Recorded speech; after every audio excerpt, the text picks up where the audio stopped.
아이고 말이에요. 여기는 전화기로 날씨나 심각한 날씨나 아니면 뭐 범죄자의 차량 같은 거 이런 게 알람으로 오는데 그러면 끊어져요. 제가 뭘 하고 있던 것이. 그래서 전화기가 알람이 울리는 바람에 녹화된 것이 끊어졌어요. 이어가도록 하겠습니다. 할 수 없이 두 개로 나눠서 올려야 되겠네요. 어디까지 말했나? 아유, 이럴 땐 살짝 긴장이 돼요. 아무튼, 이렇게 온통 돈, 성공, 권력, 명예, 이런 거에만 관심이 있잖아요, 사실. 크게는 아니더라도. 작게라도 갖고 있단 말이에요. 그런 거에 관심이 있으니, 정작 인간은 무엇이냐? 정작 나는 어떤 존재이냐? 이런 것에 대해서, 본질적인 질문을 던지고 그에 대한 답을 제시하는 이 성경이 뭐가 재밌겠어요?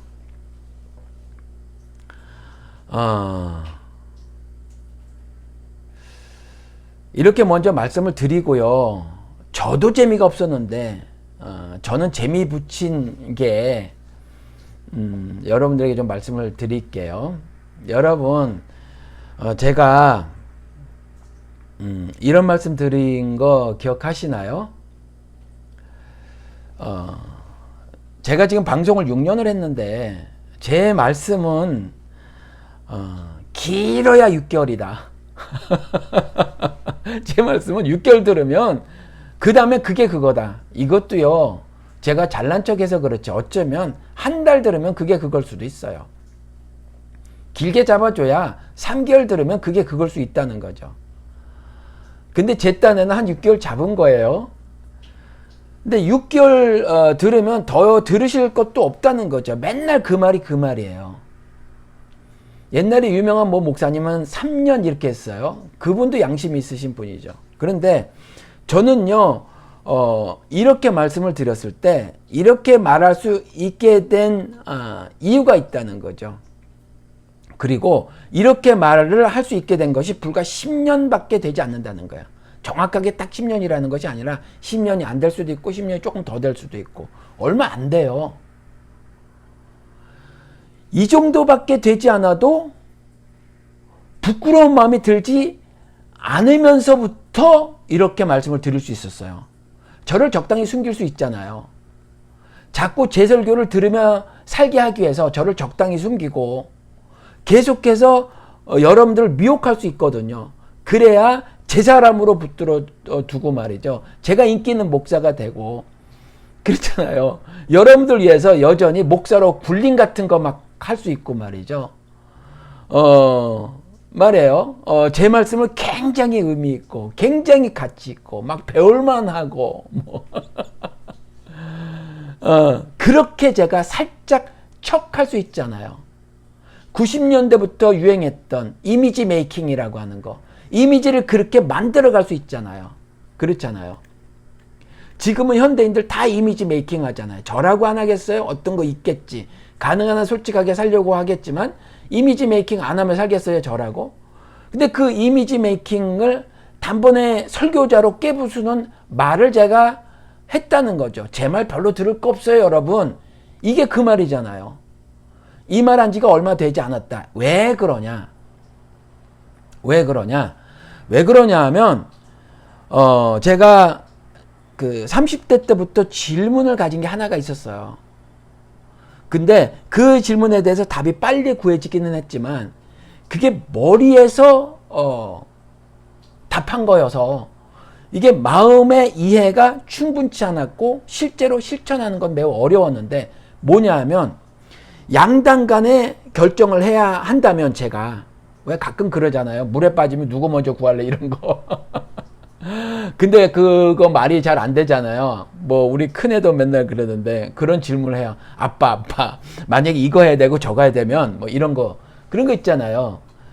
그래서 양당 간에 딱 결정을 내리질 못할 거지만 우리가 가끔 그런 질문이 그 삶에 유익을 가져다 주는 질문이 되는 경우도 있거든요. 저 같은 경우 그 질문이 그랬어요. 뭐냐 하면 제가 제 자신한테 말을 하는 거죠. 목회자의 삶과 아빠와 남편으로의 삶, 둘 중에 하나만 택해야 된다. 그럼 뭘 택하겠느냐? 저는 주저함이 없이 아빠와 남편의 삶을 택한 거예요. 사람이 꼭 이렇게 살진 않잖아요. 사람이 목회자로 살면서 남편으로 살고 아빠로 산단 말이에요. 근데 그냥 말이 안 되는 질문이지만 한번 해보는 거죠. 근데 이게 유익을 가져다 주긴 했어요. 왜 그랬냐 하면 제가 목회를 하지 않아도 하나님이 자신의 목회를 실패하지 않으실 거라는 거죠. 하나님이 자신의 구속 섭리를 이 땅에서 나타내시는 것에 약간의 조금의 실패도 하지 않으실 거라는 거예요. 그런데 제가 제 아내의 남편이 아니라면 제 아내는 또 다른 남편이 필요하잖아요. 그렇잖아요.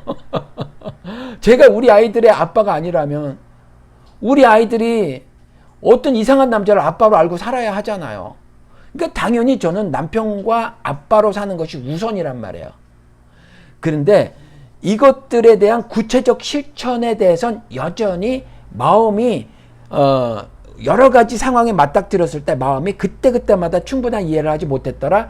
따라서 실천은 여전히 어려움을 많이 겪었더라는 거예요. 이것들이 시간이 한참 지나면서 머리로 간단하게 답했던 것들이 마음이 구체적인 상황을 맞닥뜨렸을 때 조금씩 해결해 나가기 시작했고 이것이 실천으로 이어지는 데까지는 시간이 오래 걸렸다는 거죠.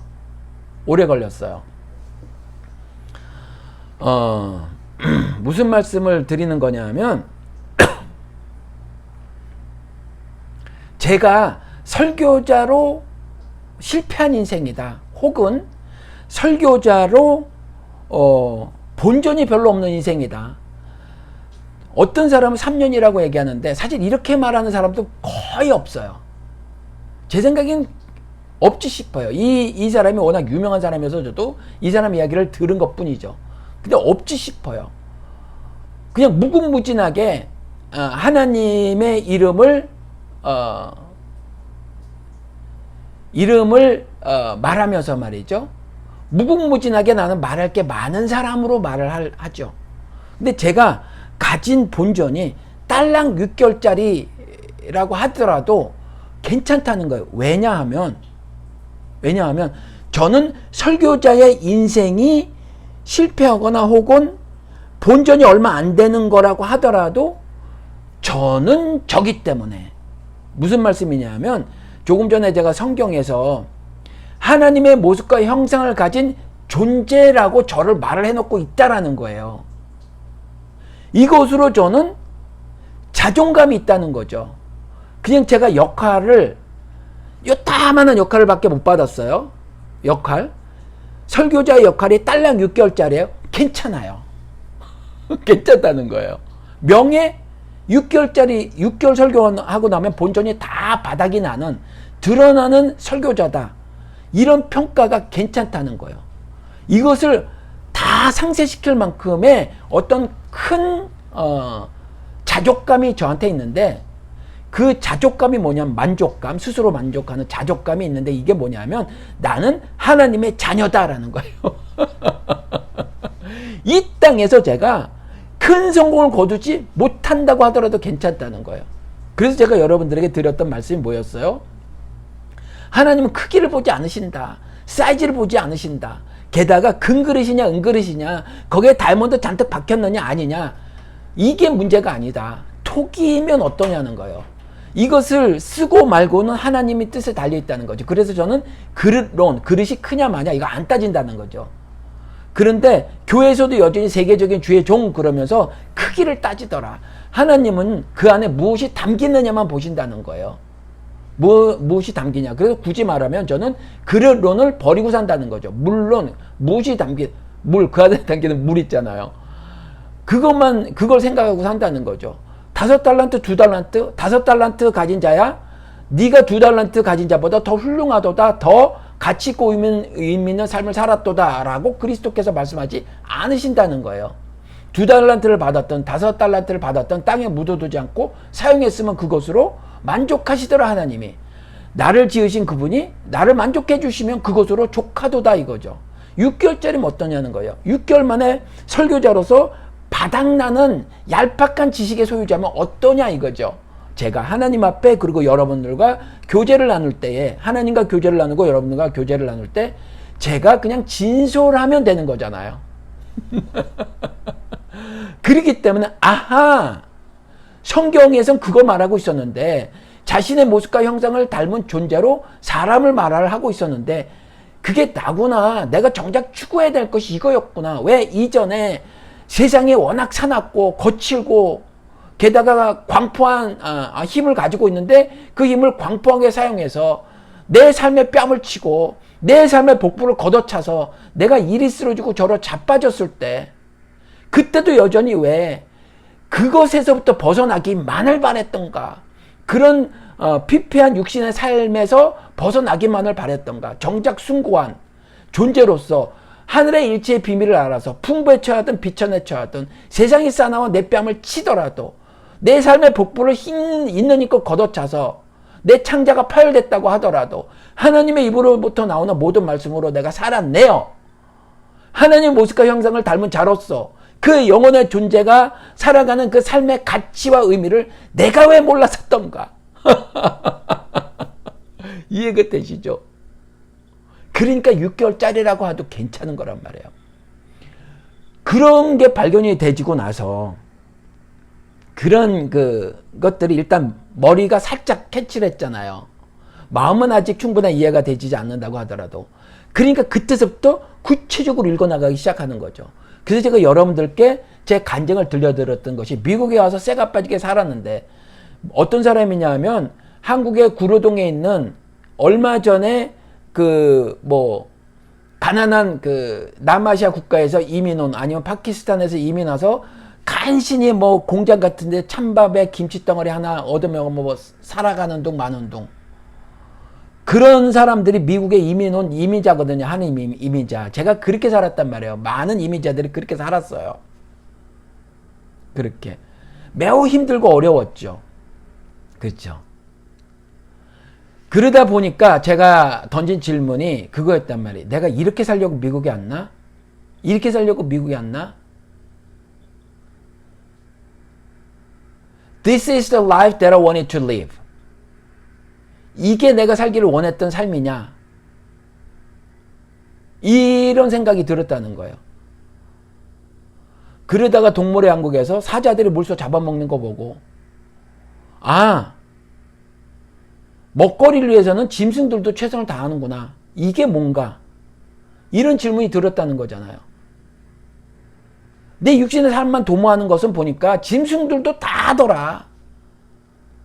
지 새끼 핥으면서 사랑할 만한 지 새끼는 짐승들도 사랑하고 살더라. 심지어 어떤 경우는 분명히 자기가 물려 죽을지도 모르는데 자기 새끼 보호하겠다고 소가 사자랑 싸우더라. 목숨 걸고. 내 인생이 그런 짐승과 뭐가 다를 것인가? 나는 그 짐승들처럼 그냥 포유류, 젖먹이 동물로 살아갈 것인가? 라는 질문이 들었다는 거예요. 근데 이에 대한 답을 구할 수 없었어요. 그래서 신학교를 갔다고요. 목사 되려고가 아니라. 신학교에서 답을 구하지는 못했지만, 그리고 신학교 간 것이 올바른 결정이었는지에 대한 질문은 있지만, 도움이 되긴 했다는 거죠. 도움이. 성경을 읽어나가는 것에 대한 어떤 뭐라고 해야 되나, 어떤 조직적 배움 이런 건 있었어요. 신학교 간다고 다 배우는 게 아니라 저는 근본적으로 그런 질문을 가지고 갔기 때문에 그런 것을 최대의 관심으로 두고 신학교를 다녔으므로, 그러므로 성경을 읽어나가는 것에 그 신학교 기간 동안에 나름대로의 어떤 답들을 스스로 갖게 되고 그랬다는 거죠.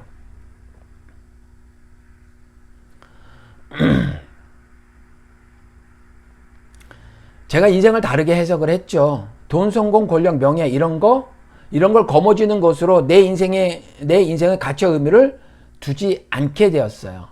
그렇죠? 그렇지 않았어요. 나는 영혼을 가진 존재라는 것에서 나와 내 인생의 의미를 발견하려고 했던 거죠. 그리고 사실 발견했어요.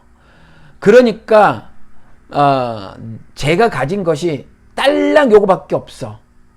그것에 대해서 아무런 세상의 판단에 영향을 받지 않는단 말이에요. 아, 저 황 목사 교회 망해먹은 자야. 에이, 저자 뭐 찌질해 하여튼 별의별 어떤 세상의 그런 판단에 이제 사실은 전 유유자적할 수 있게 되었습니다. 사실 그런 그 어떤 평가 있잖아요. 그런 판단, 그게 저에게 영향을 미치지 못해요.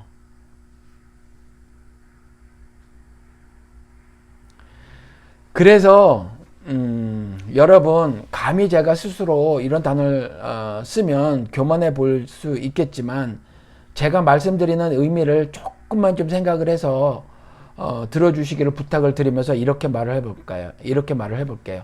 저는 그렇게 그걸 깨달으면서부터 저는 겸손하게 된 거예요. 그러니까 세상에서 두 손 모으고 고개 조아리는 그런 거 말고, 이제 내가 신이 창조자다, 그리고 그분이 구원자라는 것을 전적으로 믿고 고백하며 사는 거죠. 제 입이 고백하는 것이 아니라 제 삶이 고백하는 거예요. 그렇게 살아가면서 그런 삶이 겸손이라는 거예요. 그런 겸손이 아닌 건 뭐죠? 내 뜻대로 사는 거예요. 내 마음대로 사는 거죠. 그러니까 죄인의 인생을 사는 거예요. 그러니까 나는 영혼을 가진 존재라는 것에서 나와 내 인생의 의미를 발견하고, 그렇기 때문에 내가 가진 것이 요것밖에 되지 않는다는 것에 대한 세상의 판단에 요만큼의 영향도 받지 않고요. 오히려 유유자적할 수 있는데, 그러다 보니까 그런 게 겸손이랄까? 그럴 수 있게 되었다라는 거예요. 겸손은 말투를 흔히 말하는 교양 있게 하는 것, 그런 게 겸손이 아니에요. 성경에서 말하는 겸손은 하나님을 신뢰하는 게 겸손이에요. 하나님의 말씀을 전폭적으로 신뢰하고 따라 사는 게 겸손이에요. 모세가 그래서 그 온유함이, 겸손함이 누구보다도 승했다, 뛰어났다라고 말을 하는 거죠. 그렇죠. 이해가 되시죠? 그게 겸손이에요. 사실은요, 남에게 상처 주지 않으려고 막 말 조심하고 하는 거, 어떤 경우는요 전전긍긍해요. 그런 사람들 화병 얻을 수 있어요. 왜? 저는 워낙 그런 사람은 그렇지만 아닌 사람은 너무 그럴 필요 없다는 거죠. 두 가지 측면에서 그래요. 그건 화병을 가져오기도 하지만 어떨 땐 거짓 인생을 살게 한단 말이에요. 저희 막내 딸 같은 경우는요, 위에 두 언니들이 있어서 그런지 눈치가 백단입니다. 눈치가 백단이에요. 그래서 어렸을 적에도 목소리 크게 안 내고, 예를 들면 우리 큰딸 애가 윤주잖아요. 그래서 윤주야 라고 이렇게 차가운 목소리 딱 내잖아요. 윤주 이러잖아요. 그러면 막내는 벌써 책상 펴고 공부하고 있어요. 놀다가. 눈치가 백단입니다. 그러다 보니까 엄마 아빠의 마음에 들려고 하는 말과 행동을 엄청나게 해요. 그래서 얼마나 이쁘고 귀여운지 몰라요. 그래서 셋째 딸은 보지도 않고 데려간다는 거 무슨 말인지 알겠어요. 딸 중에 세 번째잖아요. 막내인데다가 셋째 딸이잖아요. 게다가 여러분들은 인정하지 않으시겠지만 제 눈에는 너무 예쁩니다. 근데 얘가 화병이 있어요. 스트레스가 있더란 말이에요. 그렇게 사는 것에 대한 스트레스. 지금도 이제 친구한테 가 있는데 말이에요. 그 고백을 해요. 하루 종일 자기한테 무슨 얘기를 한다는 거예요. 각각 공부하고 나서 쉬는 시간 있으면, 이제 얘는 공부를 하고 친구는 일을 하는데, 재택근무를 하니까 자기가 다녔던 학교, 그 학교 타운에 그 아틀란타에 가서 아파트를 3개월 동안 얻어놓고 같이 살기로 했어요. 근데 이제 거기 가 있는데 그 동네에 이제 또 친구들이 있단 말이에요. 그 도시에, 아틀란타에. 있는데 이렇게 모여서 가끔 얘기하고 그러는데 계속 그런데 그래서 지금 따로 자고 있는데 어떨 땐 침대에 파고들어서 막 밤새 얘기를 한다는 거예요. 자꾸 얘기를 하는데 어떨 땐 얘가 듣기 싫을 때가 있잖아요. 나도 혼자 있고 싶을 때가 있잖아요. 근데 그거 말 못해요, 얘는. 그리고 속으로 스트레스를 받아요. 그러니까 여러분 늘상 타인의 입장을 너무 고려해서 혹시 내가 이런 말과 이런 태도와 이런 표정을 지으면 상대방이 다치지 않을까라는 걸 너무 많이 생각을 하고 살면 이렇게 화병 걸리고요. 두 번째는요, 어떤 경우는 거짓 인생을 살아요. 거짓 인생을 살면 뭐가 문제냐면 내 삶이 헛헛해져요. 공허함이 느껴진단 말이에요. 왜냐하면 전부 다 남의 그 눈초리 봐가며 사는 인생이니까 내 말과 행동이 진심이 담겨져 있는 것이 아니니까 진실하지 않은 거니까 그렇단 말이에요. 그래서 좀 그렇게 안 사셨으면 좋겠다는 거예요. 무슨 얘기하다 그렇게 그 말씀을 드렸나?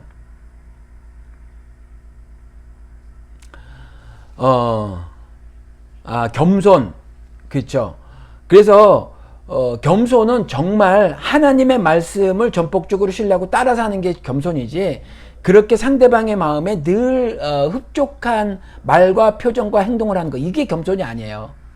그리고 그 예의, 이게 말이에요. 영어로는 이렇게 번역될 수도 있어요. 매너라고. 매너거든요. 뭐 다른 것들도 있을 수 있겠지만 매너라고 번역될 수 있어요. 이 매너는 무슨 존댓말을 하느냐 존댓말을 하지 않느냐가 아니에요. 내가 진솔한 마음으로 상대방을 대하느냐 아니냐, 이거죠. 그렇죠. 그래서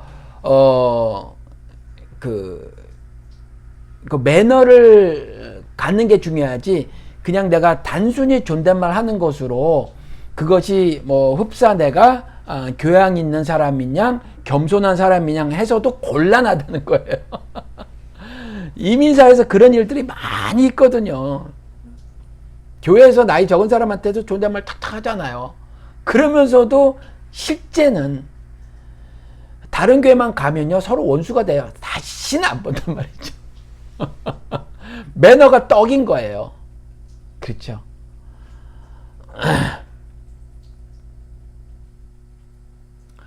그리고 겸손이랄까 그런 것들이 생긴단 말이에요. 혹은 영혼의 존재, 즉 하나님의 자녀니 자존감 같은 거, 이런 거 생긴단 말이에요. 그러다 보니까 자존감이 자신감을 주더라. 자존감이 있는 사람은 자신이 생겨요. 자신감이 생긴단 말이에요. 이 자존감이 돈 때문에 생기는 거라면 돈이 없으면 무너지는 거죠. 명예 때문에 생기는 거라면 명예 없으면 무너지는 거란 말이에요. 그런데 사실은 그렇게 해서 갖게 된 자존감은요, 돈이 있어도 여전히 그 자존감은요, 자존감이라 볼 수 없어요. 자존심이지. 자존심하고 자존감은 다르단 말이에요. 자존감은 어떠한 상황 가운데서도 내가 나임이 만족스러운 거죠. 내가 나인 것에 대해서 자긍심 만땅이란 말이에요. 이게 자존감이에요. 나를 설명해주는 외적 조건 가지고 생겨지는 게 아니란 말이에요. 내가 뭐 가방끈이 길어, 박사 타이틀이 있고, 뭐 부잣집에 뭐 이런 거, 이런 거로 발생되는 게 아니란 말이에요. 자존감은. 근데 이 자존감 가운데서도 특별히 내가 하나님의 모습과 형상을 가진 영혼의 존재다, 즉 하나님의 자녀다로 생겨진 그 자존감은요, 겸손한 삶을 살게 하고 자존감이 있는 인생이 되게 하며, 이 자존감이 있어서 자신감 만땅의 삶을 살게 한단 말이에요. 이해가 되시죠? 제가 지금 제 얘기를 드린다고 하는데 저 왕 목사 뭐 지자랑하나 혹시 이렇게 들으시는 분 계십니까? 그러면 제가 처음에 드린 말씀, 전 본전이 6개월짜리다 라는 말씀을 드린 것도 더불어 기억해 주시기 바랍니다. 저는요, 이렇게 원래 겸손하지 않은 존재였는데 겸손한 자가 되고요. 그 다음에 하나님의 자녀여서 생겨진 자존감, 저 자존감 정말 형편없었던 사람이에요. 그냥 지나가다 한 말씀 드릴게요. 저는 학창시절에 웃지 않았던 것 같아요. 늘상 슬펐거나 괴로웠던 것 같아요. 행복 이런 거 없었어요. 기쁨 이런 거 별로 없었어요. 위축되고 살았다고요. 정말 가난한 동네에서 더 가난했으니까. 가난한 동네에서 더 가난했으니까. 고등학교 교복을 입고 너무 빚을 져서 돈을 외상을 안 주는데, 그러다 보니까 누나가 저 시켜서요, 국수집에 가서 기억이 나요. 국수 한 관에 3.75kg에 800원인가 820원 했었어요. 그거 저한테 좀 외상으로 달라라고 자기도 못 가고 저 보낸 적이 있어요. 제가 그거 외상 좀 해주세요 아저씨 하러 갔다가 외상 못 받고 국수 못 가지고 온 적도 있어요. 그럴 때 저는요, 정말 자존감 이런 거 하나도 없었거든요. 엄청 짓밟히는 인생이었거든요. 그런 제가, 그런 것들로 제가 자존감 이제 안 잃는단 말이에요. 이해가 되시죠? 그런 것 때문에 제가 위축되거나 뭐 끼울린 마음을 갖거나 그러지 않는단 말이에요. 하나님의 자녀에서 생겨진 그 자존감이 이제 자신감을 갖게 해주더라. 이 자신감은 어디서 나오냐? 하나님의 자녀여서 하나님의 말씀을 준행하는 것에서 자신감이 만땅이다. 세상의 가르침이 아니라. 세상의 가르침 때문에 내가 살아가는 것이 아니라 하나님의 말씀을 따라 순종하는 것으로 그 자존감은, 그 자신감은 매일같이 축적돼 나간다는 거죠. 쌓여져 나간다는 거. 이제 누가 저를 어떻게 못해요. 이해가 되십니까? 누가 저를 어떻게 못해요. 권력자가 뭐 권력을 가지고, 지식 많은 사람이 지식을 가지고 어떻게 못해요. 저는 진리를 알고 있는 사람이어서 그렇다는 거죠. 저를 이렇게 만들어준 게 성경이에요. 저를 이렇게 만들어준 게 성경이에요. 그러니까 성경에 관심이 가는 거란 말이에요. 그러니까 성경은 처음부터 관심이 가지기가 어렵지 싶습니다. 저 개인적인 판단이에요. 안 그럴 수도 있어요.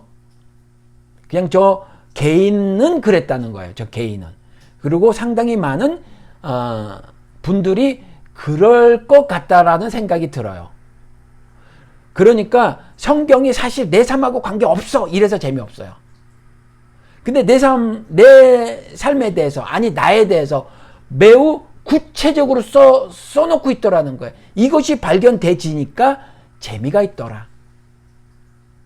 그런데 나를 어떻게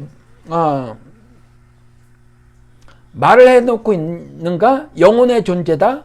그 영혼의 존재는 하나님의 자녀로서 하나님과 똑 닮은 DNA를 가지고 있는 존재다. 그러니 자존감 만땅이고, 그래서 자신감을 얻고 살게 된다는 거잖아요. 그렇잖아요. 이런 성취감이 있어줘야 하는 거라는 거예요. 사람은요, 그래요. 뭐든지 다 그래. 뭐 성취감이 있어야 되는 거잖아요. 지금 왜 쇠가 빠지게 이래요? 왜 쇠가 빠지게 이래요? 예를 들어서 부부가 같이 가게를 하는 사람이라고 쳐요. 그럼 맨날 행복하면 좋겠네. 맨날 행복하면 좋은데, 그렇지 않고 부부간에 일을 하다가 의견이 달라서 다툴 수 있잖아요. 그렇다고 가게문 닫아요? 얼굴이 울그락불그락 하면서도 가게문은 끝날 때까지 열고 있지. 그렇잖아요. 왜 그래요? 돈이라는 성취감을 얻기 위해서 뭔가 성취감이 있어줘야 되잖아요. 사람은 무슨 일이든지 간에, 어떤 거든지 간에, 뭐든지 다 성취감이 좀 있어줘야 하는 건데, 성경이 저한테는 이런 성취감을 줬다는 거예요. 아, 인생은, 삶은, 나는 무엇이다 라는 깨달음의 성취감을 주었어요. 그러다 보니까 자신감을 갖게 될 수 있는 자존감 만땅의 존재라는 성취감을 줬단 말이에요. 인생이, 세상이 싸나워서 내 삶에 뺨을 치고 복부를 발로 걷어차고 쓰러지고 넘어질 때 콱 코가 깨지고 피가 절절 흐르는 인생이라고 할지라도, 나한테는 하나님의 자녀여서 나는 세상 두렵지 않아 라고 하는 자신감이란 성취감을 갖고 살게 해준단 말이에요. 이 성취감이 있으니 기록된 말씀, 이 성경이 꿀송이보다 달 수 있어요. 꿀송이보다 달다고 해서 이것을 매일같이 어렸을 적부터 소설책 읽듯이 뭐 순종 소설 보듯이 매일같이 그렇게 뭐 밤을 새면서 읽는 것은 아니지요, 이제는. 그렇죠. 그렇지만 늘상 하나님의 말씀이 머리에 맴돈단 말이에요. 마음에 자리 잡고 있다는 거죠. 내 몸에 이제 이식이 되었단 말이에요, 그 말씀이. 그래서 운전하다가 길을 걷다가 뭐 마트에 갔다가도 늘 이제 말씀에 사로잡혀 사는 인생이더라. 말씀에 사로잡혀 산다는 것이 무슨 어마무시한 도덕적 무슨 높은 그 도덕적 수준에 오른다 이 이야기가 아니잖아요. 여전히 부딪히고 넘어지고 코 깨지는 일이 있을 때 하나님을 부르며 산다는 거잖아요. 세상은 나보다 IQ도 높고 세상은 나보다 힘이 세서 그 세상과 맞닥뜨려 싸울 때 내가 질 때가 많잖아요. 그럴 때 내 우군인 절대자 광대하신 그 하나님을 나는 부를 수 있다는 거잖아요. 뭐라고? 아버지라고. 그리고 땅의 존재가 아닌 하늘의 존재에서 하늘에 계신 아버지여라고 부를 수 있다는 거잖아요. 그렇잖아요. 이게 말씀에 사로잡혀 사는 거잖아요. 말씀을 다 외우고 산다는 것도 아니고, 그렇잖아요. 말씀을 늘 성공적으로 실천해낸다는 것도 아니고, 내려놓고 더 내려놔서 이만한 높은 수준의 도덕성을 갖게 된다는 말도 아니고, 진짜 신자는 뭐예요? 하나님의 이름을 부를 수 있다는 거잖아요. 어떠한 상황 가운데서도, 특별히 이 세상은 박해하는 곳이라고 솔로몬의 입을 통해서 하나님 우리에게 말씀하셨고, 박해를 당하는데 위로자가 없는 세상이다 이렇게 말을 하잖아요. 그럴 때 세상에는 없지만 우리는 하늘에 계신 아버지를 부를 수 있다는 거잖아요. 할렐루야. 그렇지 않나요? 이게 말씀에 사로잡혀 사는 거란 말이에요. 그러니까 말씀에 사로잡혀 살 수 있으니 이런 성취감 때문에 성경을 읽는 거란 말이에요. 늘 성경에 기록된 말씀이 내 머리에서 맴돌고 내 마음에 자리를 잡고 있고 내 삶을 온통 지배해서 이끌고 가고 있으니 할렐루야. 이게 아니겠느냐라는 말씀을 드리는 거죠. 이해되시죠? 성경에서 나를 찾으세요. 하나님은 저절로 찾아집니다. 저절로 찾아져요. 그 하나님이 창조자인 것과 구원자인 것이 발견이 되진단 말이에요. 그리고 그것으로 감사하게 돼요. 저도 감사하게 된단 말이에요. 오늘도 내가 대박 인생을 살아서 감사한 게 아니에요. 내가 오늘도 잊고 살다가 세상에서는 나를 점수 매기잖아요. 너는 150만 원짜리, 너는 2,000불짜리 인생, 네 삶을 노동으로 표현했을 때 네 노동은 2,000불짜리, 즉 네 삶은 2,000불짜리. 세상에 별의별 거로 다 판단하잖아요. 너는 가방끈 짧은 인간, 너는 뭐 생긴 게 착하지 않은 인간, 별의별 판단을 다 하잖아요. 그렇잖아요. 그런데 그런 판단을 받아도 나는 하나님의 자녀로서 감사하며 살 수 있게 된단 말이에요. 왜요? 그분이 나를 지신 창조자며 나를 구원하신 구원자이기 때문에. 이 성경에서 나를 찾으면 하나님을 저절로 찾아져요. 그 하나님, 찾아진 하나님 뭐냐면 창조자이시며 구원자라는 거예요. 이해가 되시죠? 그리고 그것이 감사하게 되고 감사하는 그 삶은 자존감이 이제 생겨서라는 거예요. 이 흑암의 세상에서, 이 거칠은 세상에서 삶의 뺨을 맞고 발로 걷어차이는 그와 같은 삶 가운데서도 하나님의 자녀라는 것 때문에 자존감을 갖고 사는 거란 말이에요. 그 자존감이 자신감이란 성취감을 얻으며 살 수 있게 해준다는 거죠. 고개 꺾지 않는다는 거, 흑암이란 세상에. 세상 임금에 고개 꺾지 않고 살 수 있는 그 자신감 만땅의 삶을 살게 해준다는 거예요. 그렇죠? 그래서 6개월짜리 본전밖에 없는 설교자라고 할지라도 실실 웃으며 인생 살 수 있다는 거죠. 무슨 말씀인지 아시죠? 설교자로 실패했으면 어때요? 하나님이 실패하셨나요? 그냥 제 실패인데. 근데 그 실패가 나에게 무슨 손해가 되느냐? 여전히 하나님은 나를 자녀로 받아주실 건데 뭐 별로 실패도 아니라는 거예요. 이해가 되시죠? 굳이 그렇게 자르면 인생 살 수는 없지만 어떨 때 그런 질문이 유익함을 가져다 주더라라는 경험을 했다는 거죠.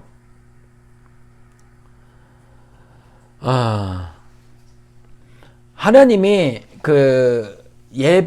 삶이 예배다라는 것에 대해서 제가 이렇게 방송을 만들었더니 하나님이 기뻐하시는 거룩한 산제물로 드리는 것이 예배라는 하나님이 기뻐하시는 거룩한 산제물로 드리는 것이 예배라고 말씀을 드렸는데 그 말이 삶 가운데서 어떻게 실천이 되는가, 어떻게 표현이 되는가, 아마 이 질문을 또 하신 것 같아요. 제가 질문을 바로 이해했는지 모르지만 오늘 말씀에서 이것에 답이 좀 있지 않을까 싶기도 한데 그러니까 예배는 형태, 어떤 절차 이걸 갖춰놓고 한단 말이에요. 그래서 제가 이런 삶을 살다가 말씀드린 것처럼 세상이 거칠고 사나우니 그런 가운데 살아왔던 제 삶을 이렇게 가져다가 하나님이 계신 곳으로 가서 하나님이 정해주신 절기에 그 하나님 안에서 제사를 드리고 기뻐하며 뛰어노는 거죠. 그렇죠. 그게 제사, 그게 예배 드리는 거예요. 그게. 그리고 그러고 나서 또 그와 같은 일상을 사는 거죠. 그러니까,